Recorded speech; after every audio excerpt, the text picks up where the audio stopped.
Tanken är svindlande, framför mig gapar en avgrund. Hela mitt väsen gör uppror och vill säga nej.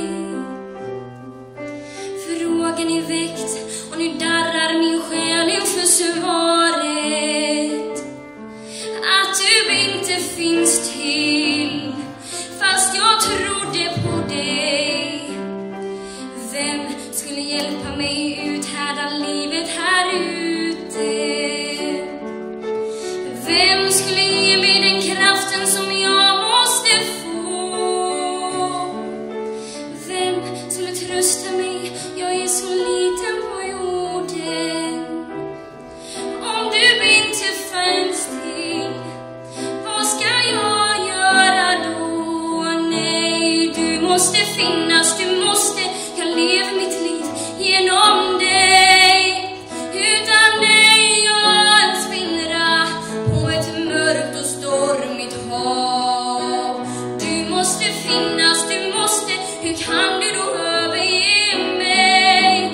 Jag vore ingenstans, jag vore ingenting om du inte fanns.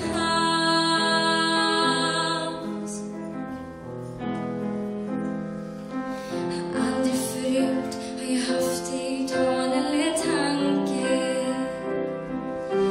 Det lilla ordet som skrämmer och plågar mig så.